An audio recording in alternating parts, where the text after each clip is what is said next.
Good morning, everybody. Welcome to Living Astrology with Janet Hickox.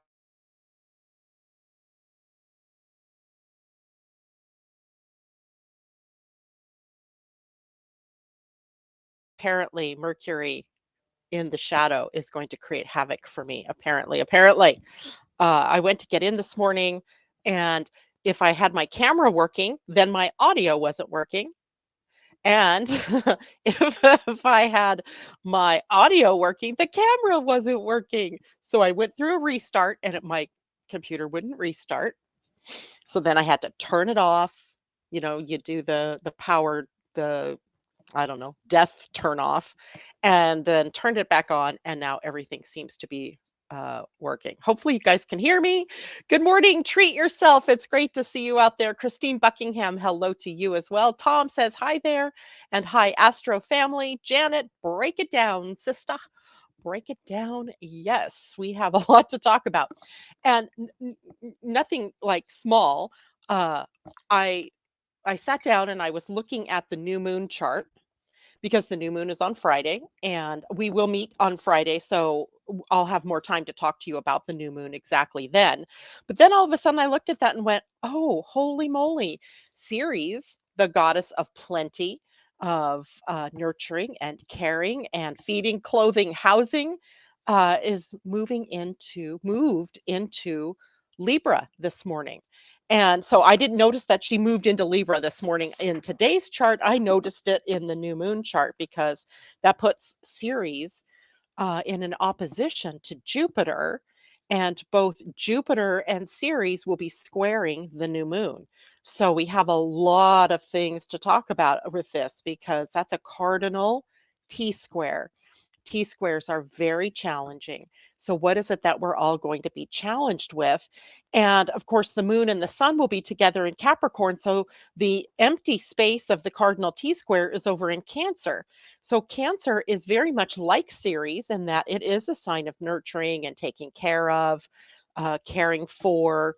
And it seems then that we have some kind of of a theme popping up around nurturing and around caring and self-caring.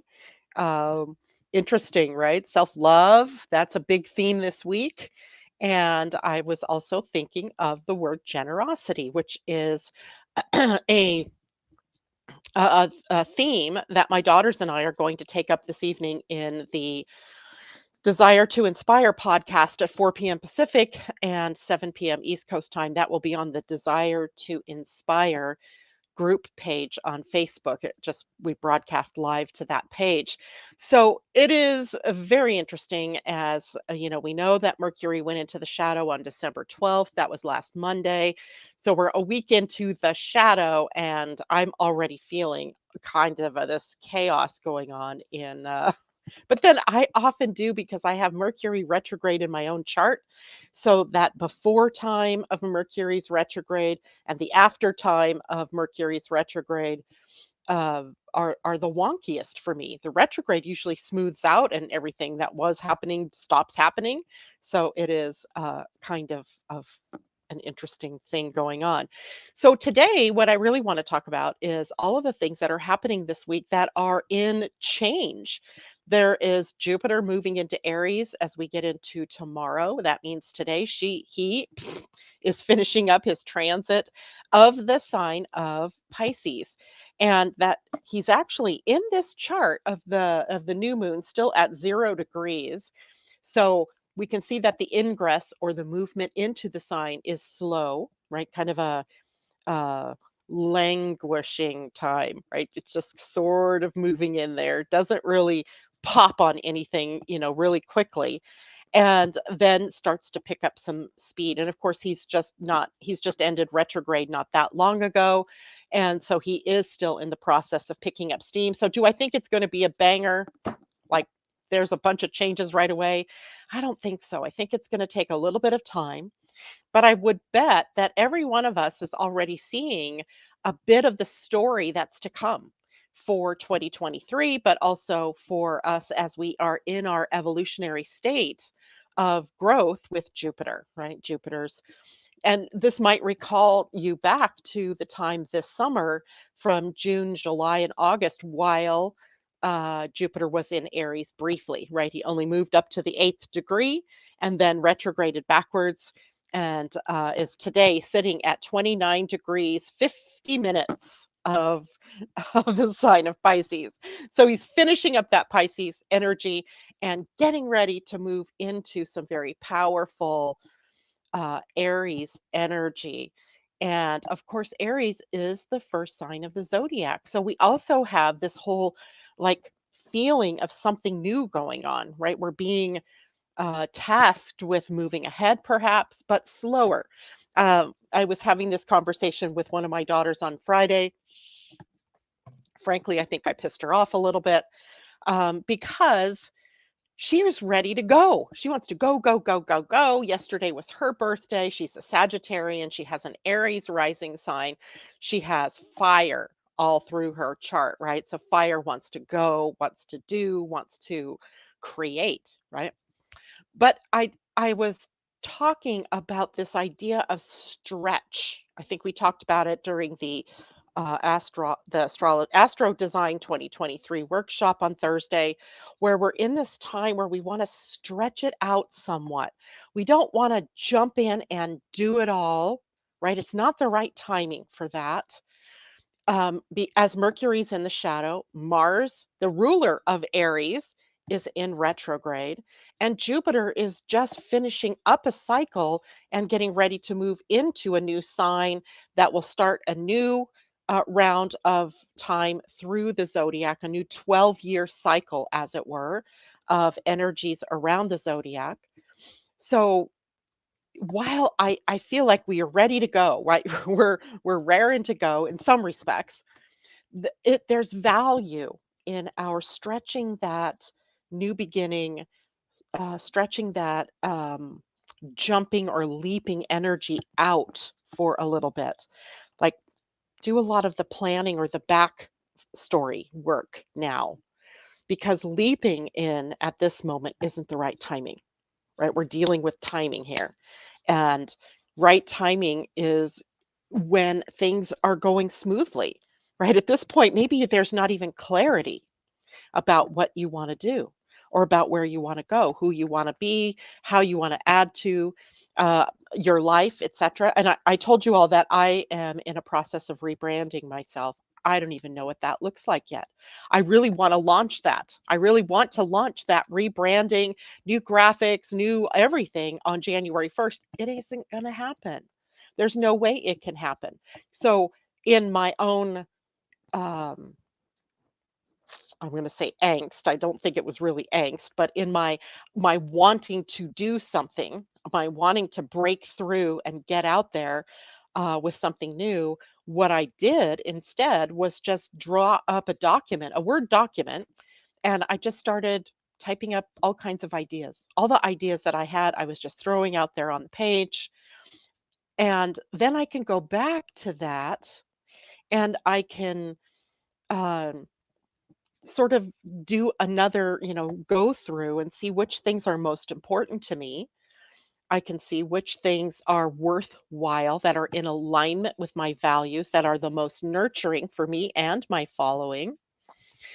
Stretch, right? We have stretch time. We don't have to make key decisions today, right? We don't have to start something today. In fact, to start something today might literally not be the best thing ever. It might just blow up on you, right? Because it isn't the right timing. And of course, we're moving into the holiday season. And is that really a good time to start something new? No, people are kind of in the mood for holidays, right? They're not really thinking about their businesses necessarily, except, some of us do things like plan ahead in the back scene. And then astrologically, when we look at the sky and we go, oh, Jupiter's moving into Aries, but the ruler of the sign Jupiter's going into is in retrograde. That's a slowdown sign, right? That's a yield or a slowdown or maybe even a stop, right? Then we can also look, we see Mercury getting ready to retrograde. So there's another one that causes us to slow things down. We don't have to stop what we're doing, not at all. But we do have to slow it down a little bit so that we're not leaping too much. And then another little known, factor out there is that Neptune, which we don't talk about, we haven't had opportunity to talk much about Neptune, is at the gate 36 in our human design.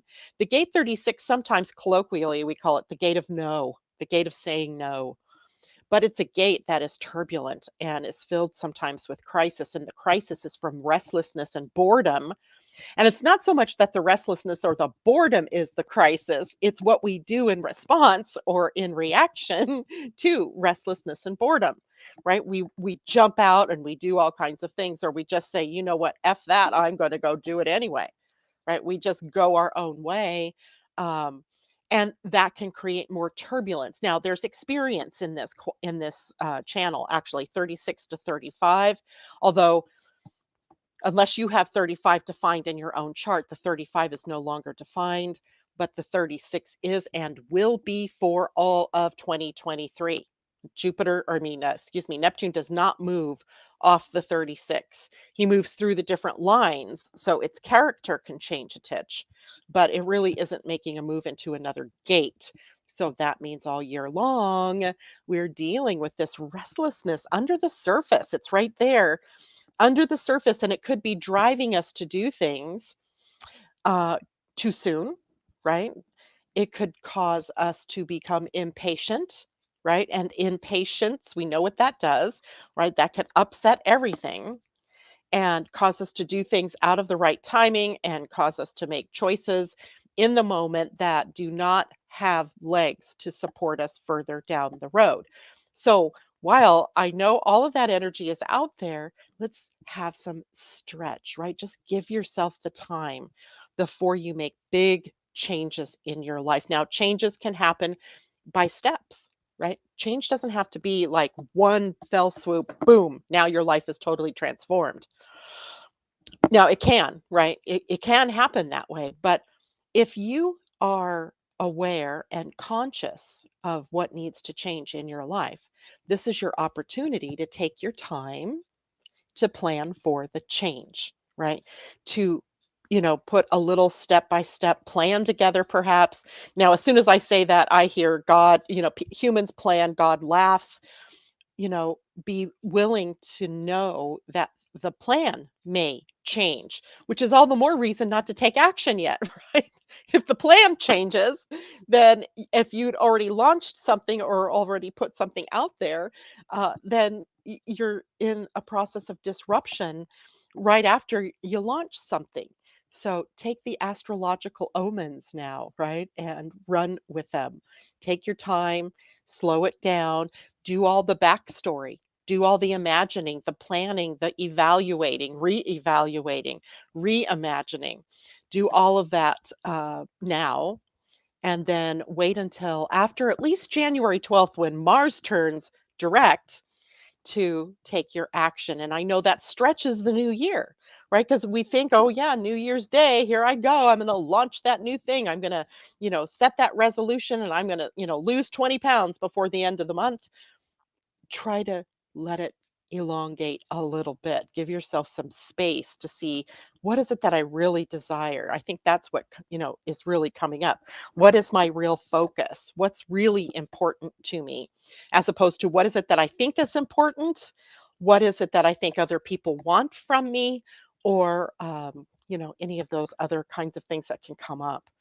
So let's start with the moon. Today, the moon is in Scorpio, giving us emotional strength. So we start the week with the moon in Scorpio, a very passionate and very intense kind of sign for the moon. The moon already represents our internal focus. The moon already represents our emotional self, right? Our needs. And now we have a sign like Scorpio that maybe highlights that, makes that bigger, more obvious, right? So, yet there's emotional strength here. And that emotional strength comes from Scorpion perseverance, the ability to stay the course, even when the emotional energy might be up and down, even when life is changing, even when things are going on, right? That we can't control, things that are out of our control. And there's also change and the bigger word here, transformation in this energy. So with the moon here at the beginning of the week, we might be seeing, kind of signs about what it is that we need to change or what we want to change, what direction we might want to move in, what direction maybe we're being pushed in a little bit of universal push or God push, source push, moving up, causing us to, really look at, well, where am I stuck? Remember, Scorpio, like Taurus, is a fixed sign, so it tends to not want to get out of its comfort zone. But at this point in time, there's this change, this transformation that is afoot. And it's really kind of based in the past. Excuse me, releasing baggage, releasing toxic emotions, toxic beliefs, um, toxic grievances, might be even toxic relationships or toxic things, right? If we're hoarding things, right, it can be that.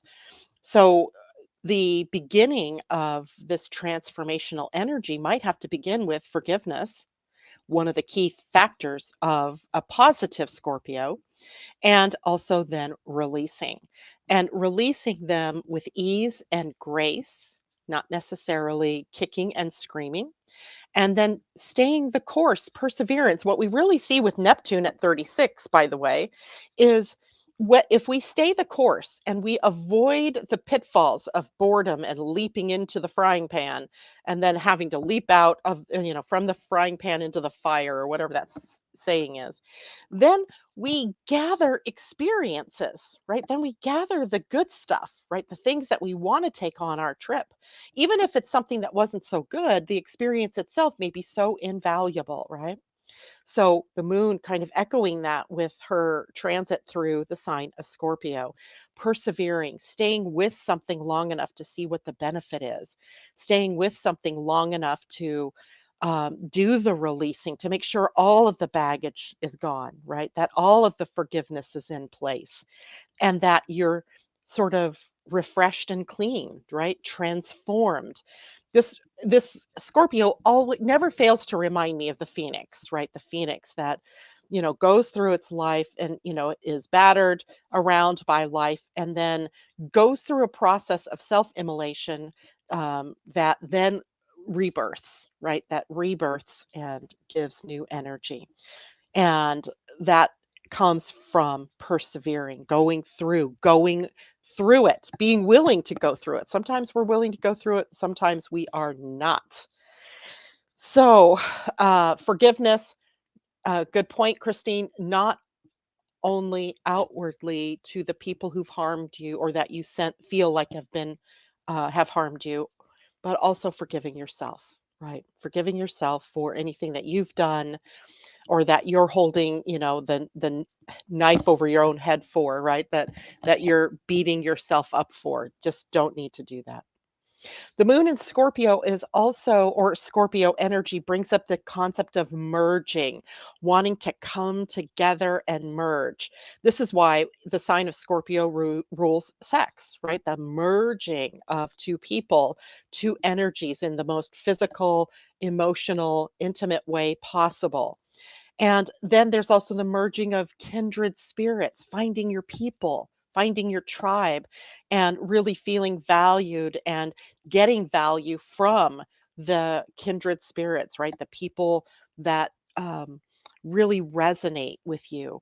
And then there's also the psychic, mental, and emotional entanglements that we get into, right? That Scorpio very clearly holds a lot of juice on. Psychic entanglement, meaning, we're picking up this information or we get psychically entangled by people. Mental, obviously, our thoughts, get tangled up. Emotions, emotional entanglement is probably the biggest thing here with the moon, especially in this sign. What are your emotions all tangled up with, and who are your emotions all tangled up with? And then, of course, like in every sign, we have the things to watch out for. In Scorpio, we very definitely have revenge, the revenge, resentment, We have rage, right? There's the potential for rage or misplaced blame, suffering on some level, paranoia, jealousies, right? We have a whole list of the green eyed monster type things, envy that can come up in a negative Scorpio. But in a positive Scorpio, they are a force to be reckoned with, right? Or that part of your chart.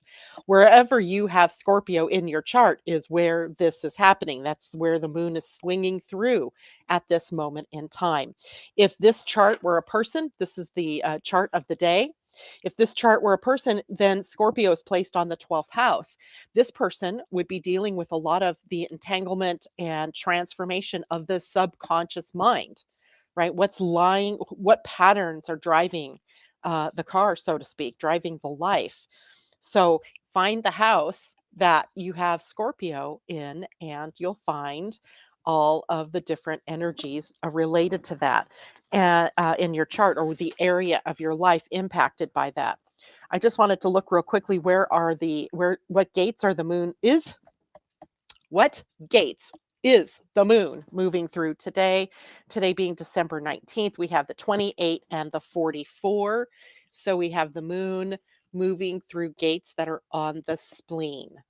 And the spleen gates can be paralysis points or places where there's fear. The 28 is where the moon is right now. And it's a gate that the fear is about purposelessness, like not understanding the purpose of life, the purpose of all these things that happen, or feeling like there is no purpose, right? And in the gene keys, we see this gate become totality in its gift. And the gift of totality is one where we're all in, no matter what the experiences are, because the takeaway is going to be the impact of what we've experienced and how we can see how that's caused growth or how that's caused expansion in our lives. Or even if the experience was one of contraction, perhaps it put us back on the right path. But we don't know these things if we don't value the experiences that we have and then work through each of those experiences. So it's a real interesting kind of moon. The 44 is where the south node is sitting. And that means the moon is going to be hitting the south node. It might be bringing things up from our unconscious minds, might be bringing things, people, relationships up from the past, right in our faces, right? Those things that we need to work through, that we need to release. In every interaction with your kids, with your significant others, with your friends, with your family, extended family, colleagues, all these people. And we have these interactions that we have with them. And sometimes the interactions are not good ones, right? Sometimes they're blow ups. Sometimes they're things and things done and words said that, are it's once it's said, once it's released, we can't call it back. So now we have to deal with what the outcome is of that, right? We have to deal with the fallout, if you will. But without beating yourself up, look at your own part that you played in that role, right? In that thing that happened. Because the hidden jewel of transformation is when I can go in and I can recognize the part that I played, then I can forgive myself for the part that I played or for whatever was created, and then I can go on outward and forgive the outer party. So, or the person, the group, the experience, right? And that's our takeaway, right? I learned something from this. And it doesn't mean that the relationship is instantly repaired, because that also depends on the other person. But you've done your part. You've paved the way for forgiveness. You've paved the way for all of the healing that needs to be done. And Scorpio is also a very healing sign, right? Healer's energy. But it's deep healing. It's very deep healing. So look to where Scorpio is in your own chart, and you might also see this other picture of where you might need to do some forgiveness work for yourself, or where in the area of your life that you need to go deeper, or uncover something in order to transform. All right. Questions. Let me see what people are saying here. Tom says, we will not be challenged by tea. T square. I pity to fool. I love you, Tom. Debbie, good morning to you. She says, good morning, star family. Christine, natal Scorpio moon. So you're very familiar with all of this energy. Christine, then this is where I saw that you said, forgive all, including yourselves too. So important to be able to do that as well. Good morning, Joan Durchie. Good morning, Kajella. It's good to see you. And anybody else out there listening, it's good to have you all with us this morning. Oh, and in your seventh house of relationships. So a lot of that energy of Scorpio plays out, that transformation plays out through your relationships, through your agreements, through the people that are in your life, Christine. So big thing, right? So your lifetime has probably been a lot of different coming and going of relationships, right? Moving through the transformation of that very deep connection. And maybe have you found that yet? Maybe finding that the deeper connection you needed and wanted all along was with yourself, right? Because the opposite house would be pulling in some energy, and that would be air, or would be Taurus in your chart, likely a Taurus rising sign then.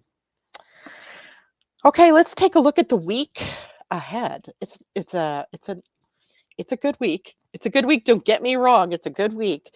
It's just not the kind of week that I usually would expect going into Christmas, but it's all good. Today, Monday, the 19th, the moon comes into an opposition with Uranus. And in fact, when I pulled the chart this morning, the moon was at 6 degrees. Uranus is at 15. So we're likely looking at a late morning, early afternoon for me, kind of opposition. And remember, oppositions where we have to try to balance the energies on both sides. So we have the moon in Scorpio conjunct the south node at that point in time. And then the moon the opposition point is the planet Uranus and the north node. So it's kind of star-crossed for us a little bit today. But I think it really gives us an opportunity to get some clarity about what our real truths are, about what is it that I'm really moving toward in my life. And then as tomorrow comes on, we have Jupiter moving into Aries. We've already been through this once last June, right? End of May, June, we had Jupiter make his first move into the sign of Aries. And that was the first time he moved into Aries in 12 years. He wasn't going to be there very long, though. So he really just gave us a sort of taste test of a foreshadowing, if you will, of what the real transit would bring, and the real transit being uh, starting tomorrow all the way through May, when he'll move into the sign of Taurus. It also is the beginning of the new human design week, and we are very close to the solstice. And at solstice time, we have the sun and the earth in the gates 10 and 15. So we move through the gates of love of the self, or self love, and the gate 15, which is the gate of the love of humanity, or compassion, right? Compassion for our fellow humans. So we go into Christmas week with the sun and the earth in these very tender places, both on the identity center, the center for love and direction, right? So there's this magnetic attraction, right? Our hearts acting like a magnet, pulling to us experiences that are designed to either teach us self love or to become more self loving, but then also taking in that love and being able to share that with a compassionate heart with others in our lives, right? It's so interesting to me this time of the year as we're closing out the year, as we're moving into a season of peace and love and joy and sisterhood, brotherhood, that we have those two gates that kind of launch us into that. And it tells us something about the energy of love, doesn't it? Right? It tells us that you gotta have love, right? Love is all you need. Somebody or another famous said that. And at this point in the year, then being able to look inward to yourself, right? Last week on Desire to Inspire, we did a whole piece on self love, and we really looked at doing some exercises designed to create more of a self-loving thing. And that was a really difficult set of exercises for me to do. And I'm sure it was that way for everybody. I can't wait to hear today what feedback people might give on that. The first thing we had to do was write a love letter to ourselves. Yikes! Yikes! Right. And then we had to, the next day, it was day 3 was a makeover day. And you could choose the makeover. It could have been in the physical, it could have been a makeover with your face, it could have been a makeover with your hair, your office, your way your furniture's, designed. It was up to you how you wanted to do the makeover. And I was so caught up in something personally that week. It was really funny because all of a sudden I went through this transition of to self-love because I'd been beating myself up, and I'm like, oh my gosh, I need this. I need to really understand this as I'm, busy doing all these other things and calling myself to task for not having enough or doing too much or whatever it was. And I was like, personal transformation makeover day is about not beating up myself, right? Being kind to myself. And now we go into a week where that really becomes important, right? That the sun forcing us to really look inward in order to be more loving to our fellow human beings, right? The earth brings up the challenge, and the earth is sitting at the gate 15. Now, the 15 is called the gate of the love of humanity, but it also has some other weird energies associated with it. It can be sometimes called the gate of extremes, where we get into extreme expressions of things, or where things get overblown, like we might overreact to something that someone says, or something that someone does, or something out there in the world, or we, turn it around and beat ourselves up in a very big, ugly sort of way. So the gate 15 is really about having compassion specifically toward humanity, of which you are a member. So it also, by extension, is about extending compassion to oneself, right? To oneself, and being able to also then extend that outward to other people. So I love this Human Design Week. Interesting that it happens at the same time Jupiter is moving into Aries. That changes up the dynamic. The gate that Jupiter is in, is it the rest of this month? Hold on, let me check this out.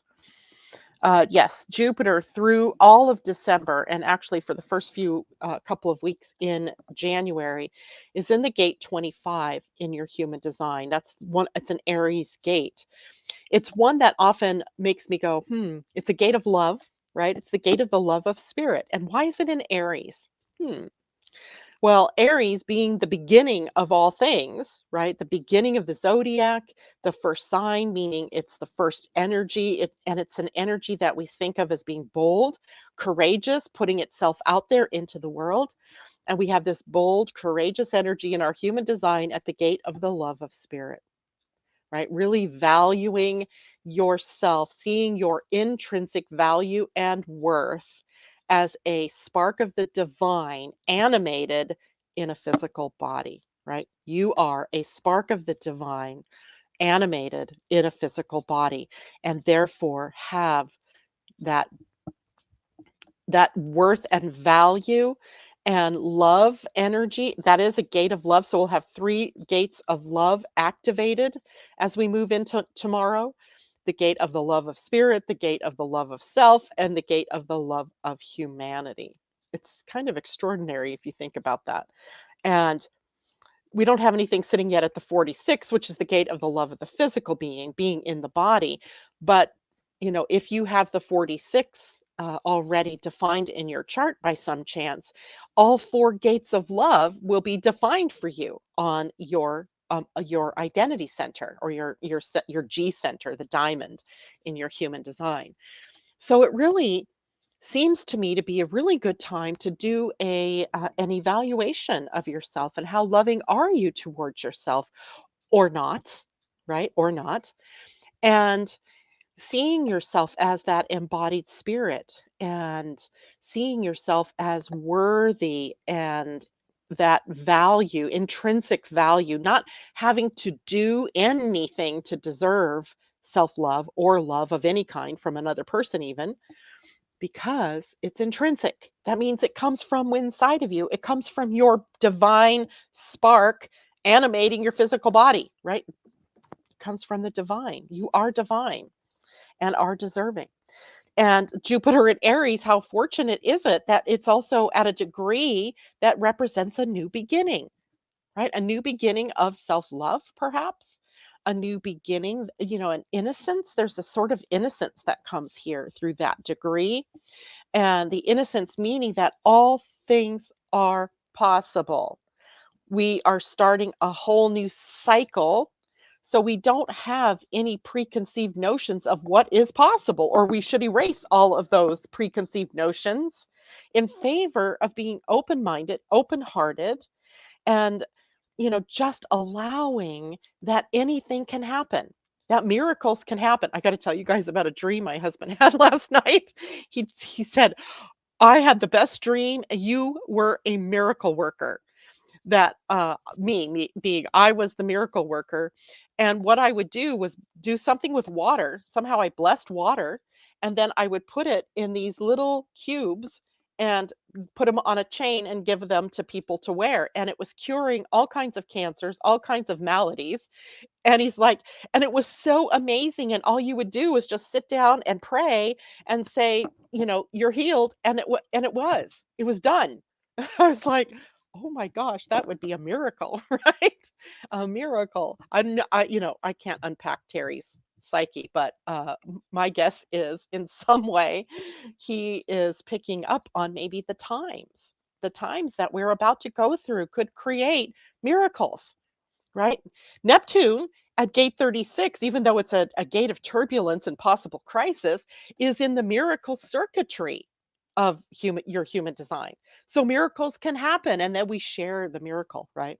So the miracle, and he said it was green, that the little cubes would turn green, whatever the water is would turn green, which then is a heart, right? That's heart, having love.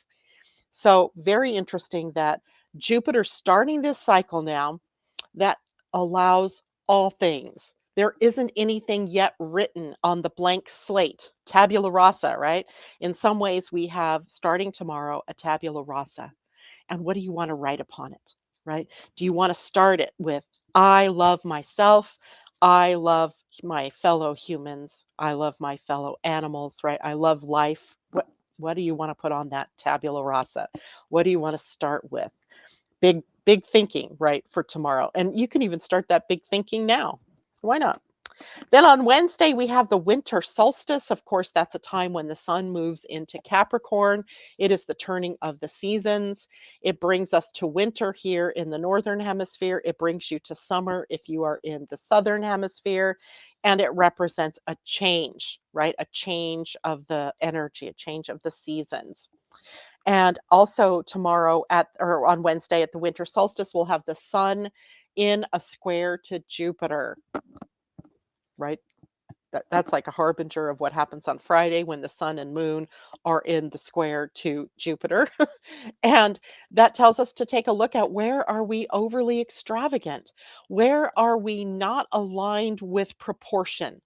Right? Where are we overcommitting ourselves, our time, our resources? Where are we committing ourselves to death, saying yes to too many things?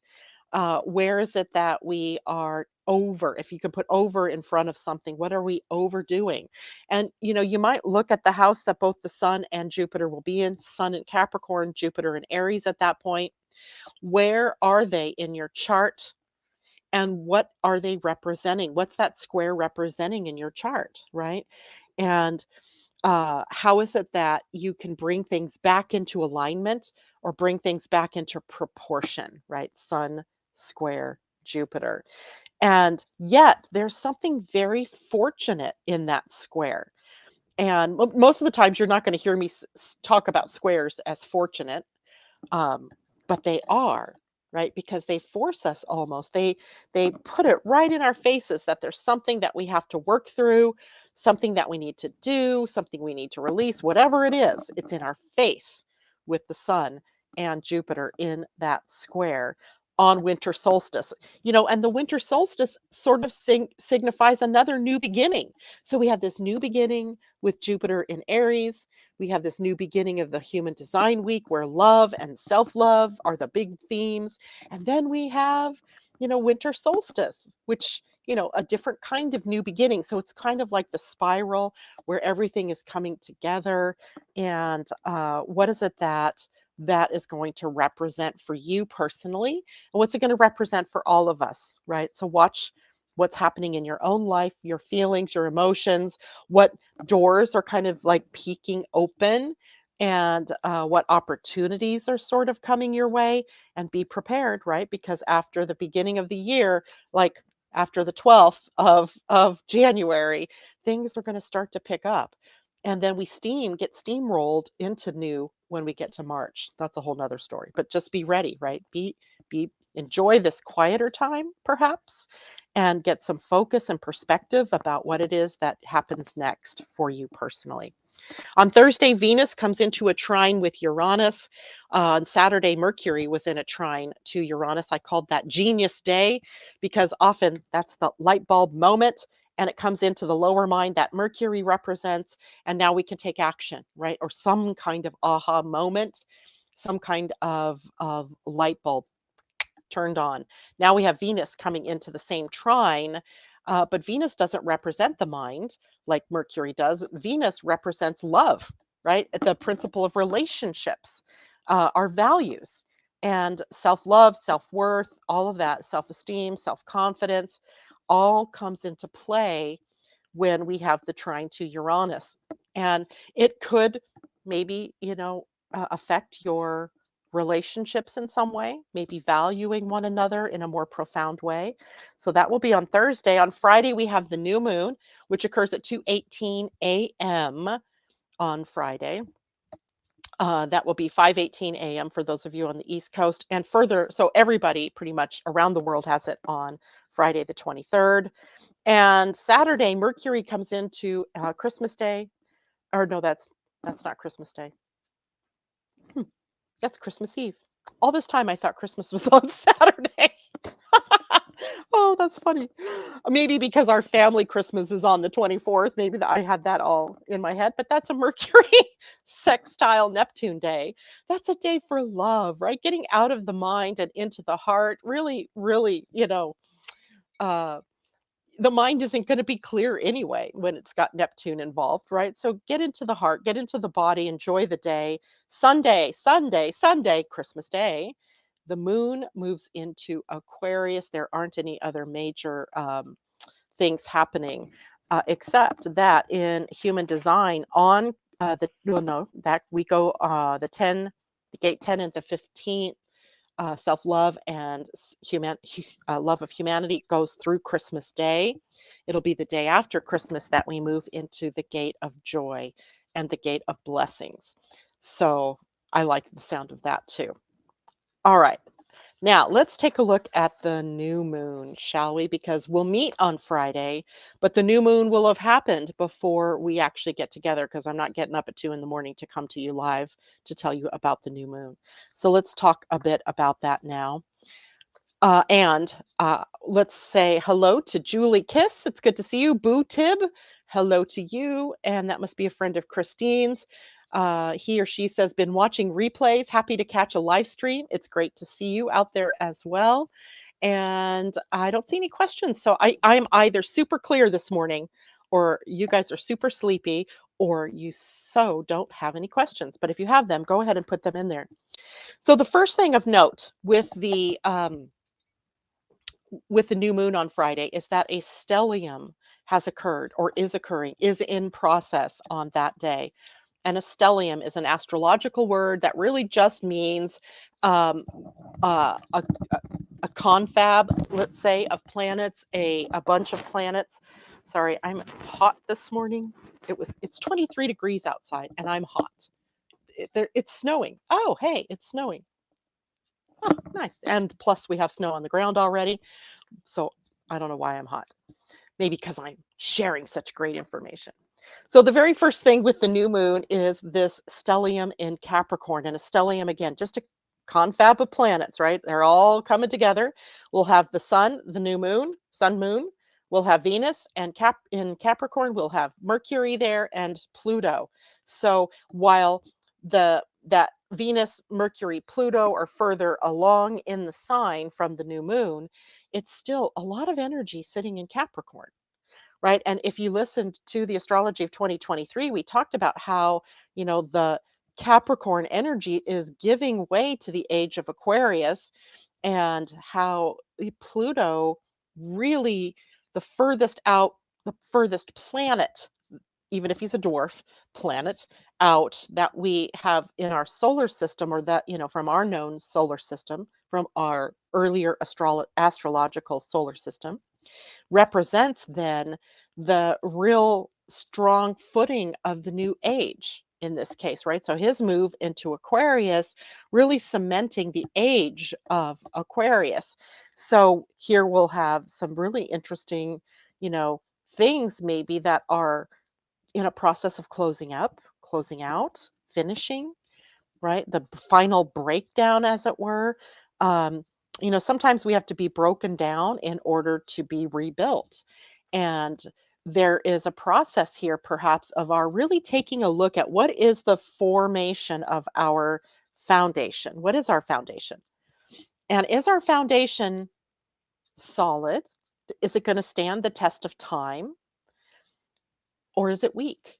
Do we have weaknesses, right? Do we have, little holes happening in our root system, or holes happening in our foundation that need to be plugged up, or need to be healed, or need to be rebuilt, right? That's the thing, right? We begin this whole process of what we think of as the new year. Remember, stretch, right?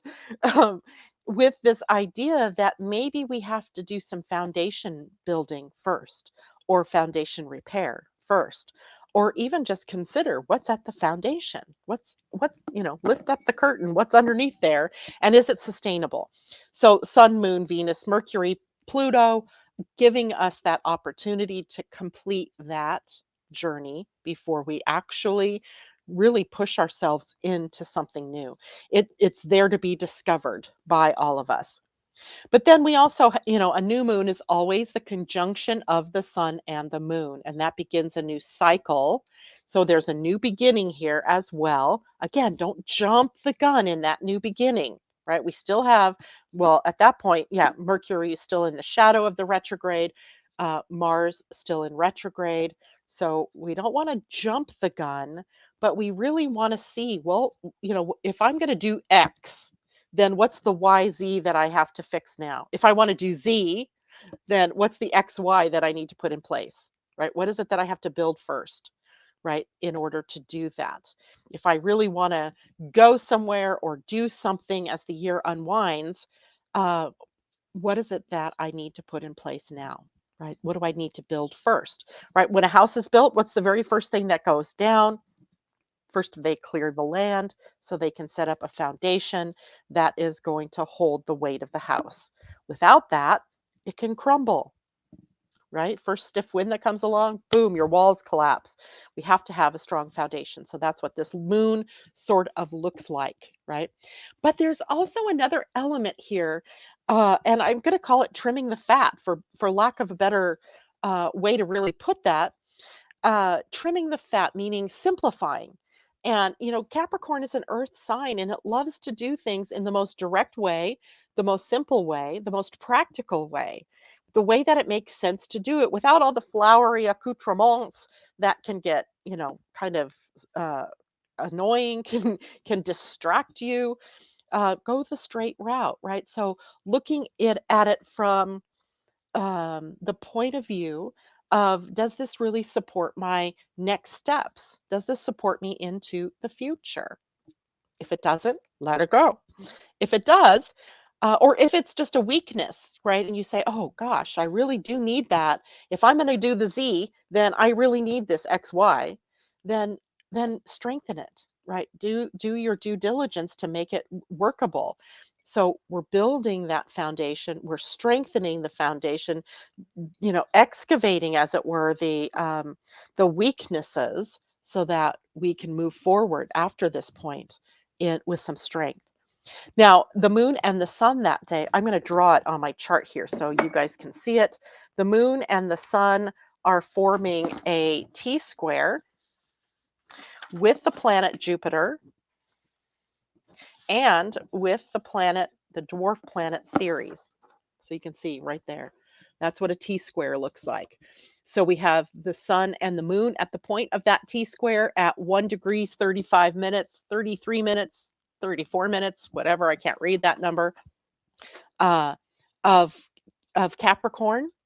And like we said at the beginning of the show this morning, Ceres today moved into Libra, and Libra being opposing to Aries, where Jupiter tomorrow moves into Aries. So we have a T square.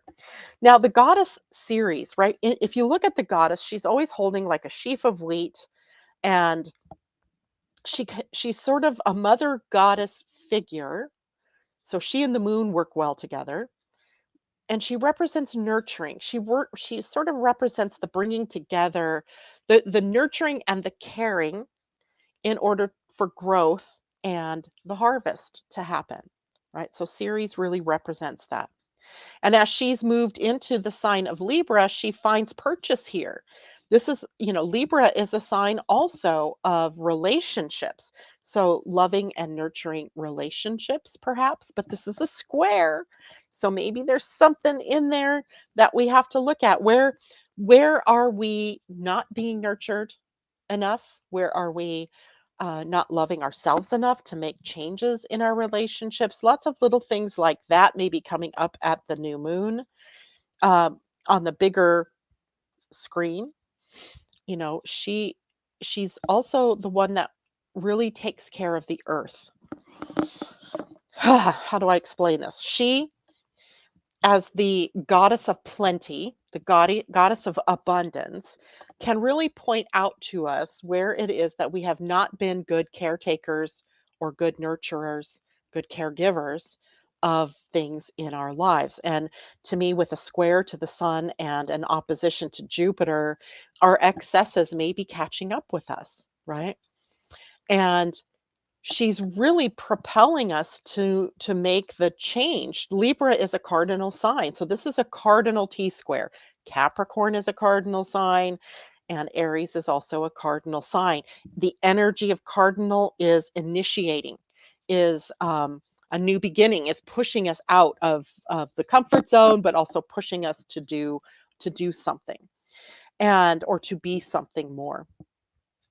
So it's an interesting day to have a T square, right? That means that, for that entire moon cycle, we are being challenged by that, having to look at the nurturing energy, having to look at abundance, right? Maybe themes of abundance, themes of excesses with having Jupiter in the sign of Aries. And then when we look at a T square, hold on, I'm going to draw an X on the other side here. So the planets are all at about 1 degree. So the X over here in Cancer shows us what it is that we need for balance. And Cancer is also ruled by the moon. And I already told you the moon and Ceres are kind of like sisters, right? So we have multiple themes of nurturing going on here. We have multiple themes of empathy and compassion and caring and love and self-love and forgiveness and um, kind of coming back to roost in our own selves, starting with ourselves. What is it that we need to change in order to come into alignment with what it is we want outside of us ourselves? Right? Not looking at the outer world and saying, well, what can I change out there to make things better or to bring things into balance, but what can I change in here first that I am then going to see the reflection of outside of me, right? There's that opposition across Libra and Aries with Jupiter and Ceres in those signs. And the T square pointed at the new moon, right? That new moon telling us something new is happening or something new is possible. But we have to look at our excesses on one side, and we have to look at where we haven't been nurturing and kind. Where is it that we have to have more compassion for ourselves, but also for others in order to get there? The empty spot over there in Cancer, being a sign also that is protective and overly security oriented, a little bit more vulnerability there. Maybe we have to look at our inside at where we have fear around attracting abundance or really living our truth in love and self love. So it's an interesting, it's just interesting. And I want to do more about Ceres, um, just because she's now, she's part of the pantheon of the female goddesses that as new planets and or new, she's a dwarf planet, right? She's a Pluto in size. She's actually bigger than Pluto. So she's a Plutoan type planet, so a dwarf planet in astronomical naming. And that makes her important, right? And these female goddesses are really joining in here. Their voices are getting louder and stronger and asking for more of our attention. So I think in this year we want to we'll want to be really talking more about these goddess planets and natal series in Cancer. What are you saying, Janet? Christine B and I B and I. Oh, Christine Buckingham and I want to know if anything is up with Chiron. There's always something up with Chiron. Chiron is in Aries, right?